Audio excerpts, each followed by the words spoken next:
Hi guys, thanks for tuning in to Wow Me Wednesday.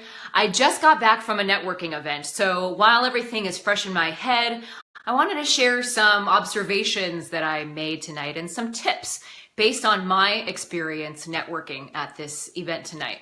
Do many of you have to go to networking events? And some of you may enjoy it more than others.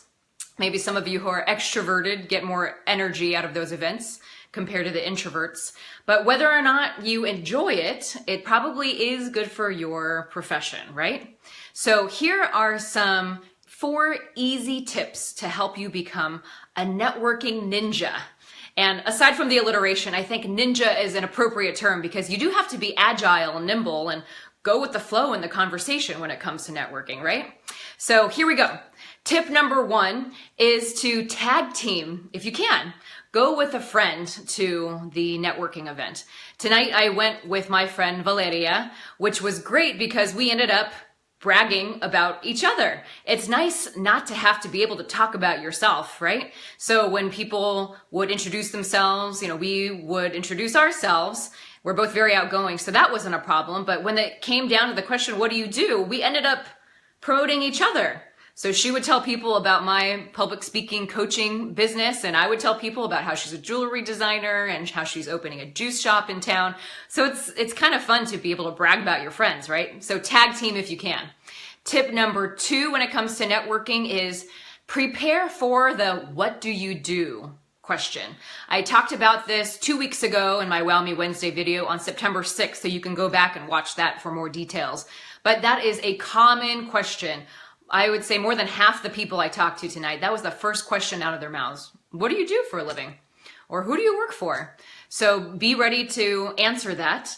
And more than just a 2-word answer, more than just public speaking coach. I coach professionals on building confidence in their public and on-camera speaking skills so they can advance in their career. There's my little intro pitch. So work on your own and think about a way to go into more detail about how you help people and how it relates to the people you're talking to. Why should they care, right? Number 3 relates to number 2.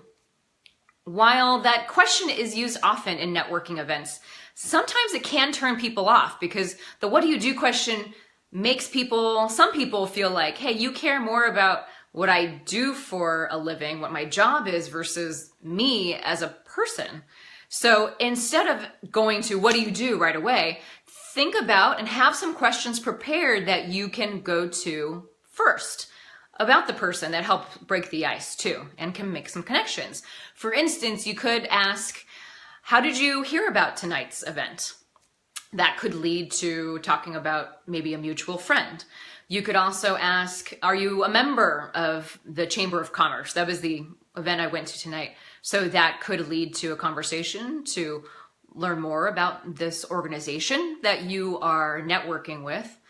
You could also, what my friend Valeria does very well, in fact, instead of asking a question, she compliments people. This works well with girls, not so sure with the guys, but she will compliment girls on their dress or their purse. And it's very sincere because she has an eye for the aesthetic. So that definitely breaks the ice, makes the other person smile and think, hey, she likes me. And then that leads to other conversation. I also turn to the question, oh, are you from here? Or where are you from originally? So that then can lead to other conversation, especially if you travel a lot or you've lived in many places. Oftentimes, like for me, I've lived in many places. Oftentimes I find connections because I've been to where they are from, or if they're from here, then make some connections that way. Other people who are longtime residents, or if I myself am, then that helps make those deeper connections. Tip number 4 for networking, and the last one for tonight, is to take the pressure off of yourself. Don't set the goal of meeting 10 different people at one event. That is too much pressure, and that doesn't allow for you to make quality connections. Just set the simple goal of making 2 good connections where you're having a good conversation with people, at least 5 minutes long. You feel like it's flowing, and then maybe exchange cards at the end. or have a conversation to the point where you feel like, yeah, I want to connect with you on Facebook or LinkedIn. Someone that you may want to follow up with, so you're learning a little bit more about them besides their profession, maybe more about their families, what they like to do for fun, so that when you do follow up with them via email or phone, you'll have something to refer to email them about in your conversation that you had, to show them that, oh yeah, she really cared. She remembered that I like to go fishing or that I like to travel.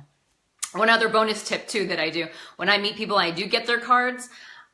Almost right away, or maybe when I get home that night, I'll jot down some notes about what I remember about them, who we know in common, how we met, what their kids' names are, that sort of thing.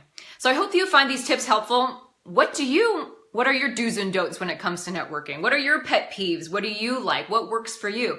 Please comment below and let me know what other topics you'd like me to share with you for Wow Me Wednesday.